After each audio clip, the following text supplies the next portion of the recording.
All right, welcome to the Imperfectly Inspirational Podcast. I'm your host, Chris Bowman. We're so glad to have you tuning into this episode, and I think we really have a good one coming up. We're going to be in Ephesians chapter 5, part 2, which we're going to be diving into marriage. But of course, we always like to talk a little bit about ourselves. We got to publicize a little bit and just say, if you want to get some extra content, go check us out on TikTok, go follow us.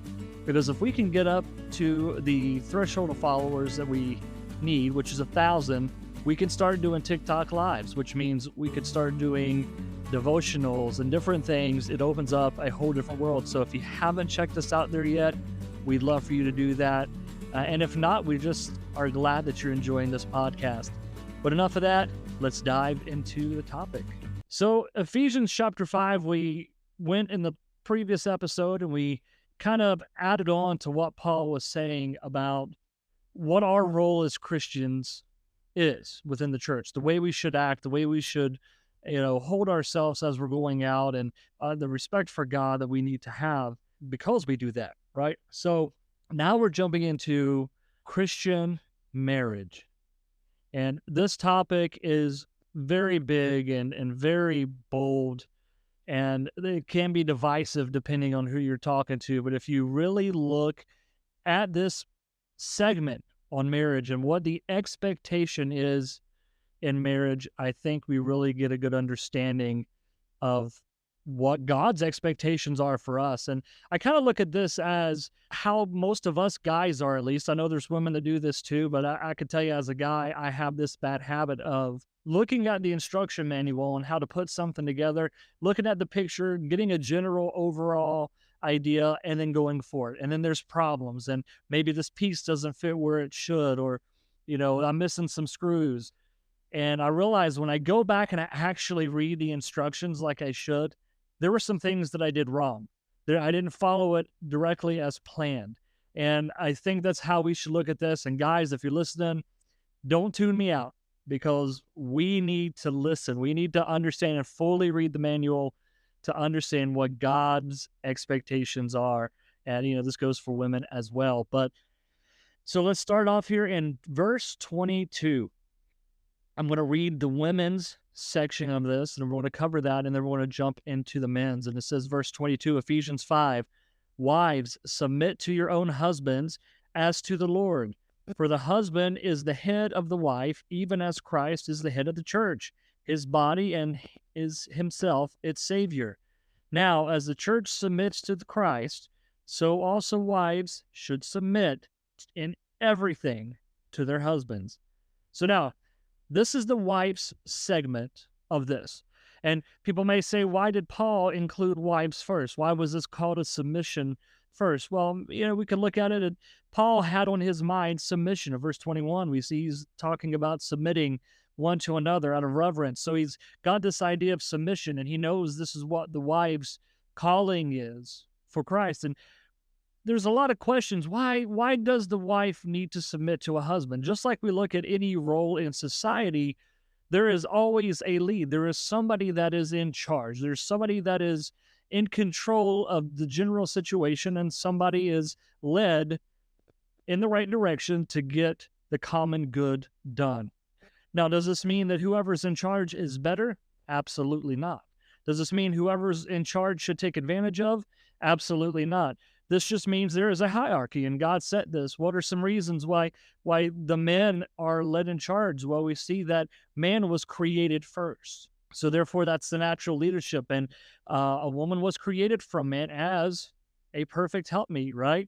So these are things and reasons why the goal and the job of women are to submit to their husbands. Now, we know that there's a lot of women out there that would say, but my husband is a blubbering idiot, or my husband is ridiculous in some of his requests and whatever. And we look at the word submit, and does this mean that we submit to everything? The answer is yes. But what is everything? We can look into some situations where you can be absolved of that. And that would be, is your husband asking you to sin? Is your husband asking you to go out and lie and cheat and steal or deceive? These things are sin. And when you are called to do something sinful, what does God say in the form of the government? You obey your government, but if your government is asking you to go against God, then what you need to do is, no, God comes first. So wives, your submission to your husbands is as long as he is not asking you to sin. It may be stupid, it may be ridiculous, his ideas may be crazy, but that is the role. Submission. Submit to God, submit to your husband. And I think that when you look at situations of, you say, Chris, well, my husband is abusive, or he's got a lot of problems. Well, we look at situations in life as, if there is a domestic abuse, if you're being, say, stay in this room so I can continue to beat you, those are reasons you don't submit. If he's mentally incapacitated, he's not fully there in his head, and, he's gone crazy. Those are reasons not to submit. But the wife's main general goal is to be submissive, not to take punishments, not to be abused, not to, any of that stuff, but to be submissive, as we are called to be submissive to Christ. That is the job of the wives. And that's pretty short and simple and to the point, because wives, that's all they got for you. Just listen and follow the guidance of your husband. And it really goes to the decision-making points of women. And somebody was saying one time, there was a married woman who, well, not a married woman, there was a woman who was in her late 40s, and she had never married. And they said, why? It's like, because I've never found a man that I'd want to be the master of me. And that goes to the wise decision where, ladies, this is your part to make sure that if you're going to marry a man, is this a godly man? Is this a man that you could see yourself submitting to? Because it goes to that choice that you have at the beginning, starting that marriage out. Is this somebody that I want to be submissive to? Are they following God? Are they and they're going in the right direction? Do they have the right mindset? And of course, we all grow and we all learn, but those are some things to think about. So now we're going to go to the big part. This is where a lot of my big discussion is, and I have more room to talk about it because I am a guy, and that is to us husbands.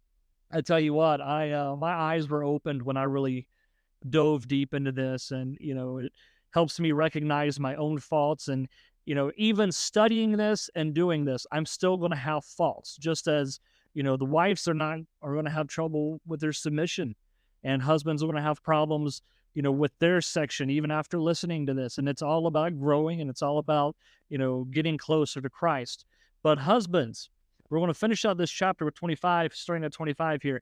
Husbands, love your wives as Christ loved the church and gave himself up for her, that he may sanctify her, having cleansed her by the washing of the water with the word, so that he might present the church to himself in splendor, without spot or wrinkle or any such thing, that she might be holy and without blemish. Husbands, your job is to give up yourself and love your wife. Love your wife as Christ loved the church. Now, when Christ, his love for the church, is it because the church is perfect? Is it because the church doesn't make any mistakes? Is it because the church doesn't forget? Is it because the church doesn't do anything that is against? Absolutely not. So we have to remember what we came from and who we were when Christ accepted us, and the way he changed us, and the way he's made us pure, and the things that he's done in our lives to make us better. Guys, that is our calling for our wives. It's to know, no matter what we may think, no matter what we may have problems with, no matter what we may have issues with, we have to love her. That can be hard in situations, and I get it. I understand that. But we have to love her, because we have to remember we were loved, no matter how stupid or crazy or ridiculous we were, or the things that we did and still do in regards to our obedience to God today. We are to love our wives, and our goal should be to help guide her and lead her in a direction that is going to make her holy. Now, can we cleanse her of her sins? Can we do any of that? No, we cannot. But our goal should be to lead her in a direction to where there is not much sin. That is our job, guys. We are to be not a boss, not an overseer that demands something of our wives. No, but we are to be a leader. Do you know what Jesus did? Jesus is the prime example of leadership. Jesus had all the power in the world. He could have told his disciples to do anything, but do you know what he did? He washed their feet. We're not to throw commands out at our wives or bash her for any situation, but we are to lead and love. Let's move on. Verse 28. In the same way, husbands should love their wives as their own bodies. He who loves his wife loves himself. For no one ever hated his own flesh, but nourishes and cherishes it, just as Christ does the church, because we are members of his body. So, folks, listen, you're not going to purposely hurt yourself. And if you have something that is hurting on your body, what are you going to do? You're going to take some Tylenol. You're going to, you hurt your hand. You're going to wrap it up with something. You're going to take care of it. Why is that? Because it's your own body. You don't want it to hurt. Husbands, we are to look at our wives as ourselves, because guess what happened? In creation, God made female from male. So really, when we look at our wives, we should be looking at ourselves. And when we see pain, when we see sorrow, when we see an issue, we shouldn't go and just say, well, that's her problem. She needs to deal with it. It is our calling to step in and take care of it and help her and help the healing process and help the things. And, you know, I could tell you from pure example of myself, it's easy to be like, well, you did that. You dealt with it. It's easy to do that because it isn't your problem in your own mind in the world. It's not your own problem. But guys, it is your problem. She's you. She's a part of you. And that is our calling, is to take care of that part of us, which is our wife. Verse 31, therefore a man shall leave his father and mother and hold fast to his wife, and the two shall become one flesh. Kind of going back on what I just said. This mystery is profound, and I am saying that it refers to Christ and the church. However, let each one of you love his wife as himself, and let the wife see that she respects her husband. So husbands, you got to give your wife something to respect. You have to hold on tight to her, treat her as if she is you, because understand that it is going to be hard for a wife to submit to a husband that isn't worth submitting to. You're creating an issue. Satan loves to work in those ways. But ladies, if you have a godly man and he's doing his part, or even if he isn't, submit to him. Of course, like we said in the beginning, you know, if he's asking you to sin or anything like that, those are different situations. But overall, follow the law of Christ. Follow what God has said. Get together and work on this. Go in prayer if there is issues.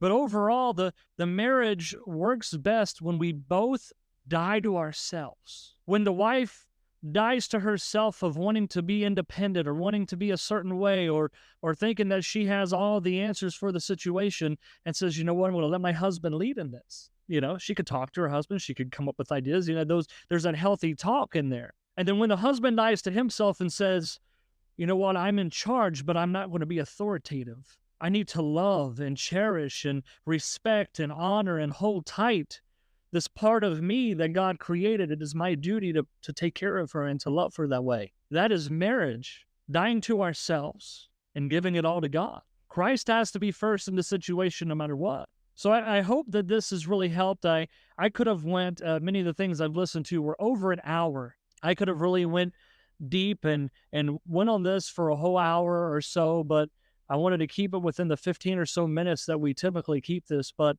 understand that marriage is the foundation of God, and the world loves to look at marriage as a thing of feelings. And when that feeling is gone, and when those feelings aren't available, then the marriage can dissolve, or the marriage just goes downhill, or whatever what. God's marriage is not based on feelings. It is based on action. We have that agape love in the marriage, that love of action, that fullness, that no matter what, that's the kind of love we are to have in marriage. It is not a love of feelings or emotions, and sure, those things do go and they play a part in things, but it is a love of action. And we know that time and time and time again, Christ has called us to do things that are against our general nature, against who we are as humans, and that is it's no different in marriage. We are to go against the normative. We are to go against our own human flesh. die to who we are, give it all to Christ, and live accordingly. And I hope that, guys, we could go back and we could fully read the instruction manual, because I know it's difficult. I know it is. And ladies, I know we can be a pain in the butt and we can be difficult too, but give it to God and it'll all work out. I promise you. But anyways, folks, go out there this week, love your spouse, love one another, and let's just give it all to God. I hope that you all have a wonderful week. See you in the next episode.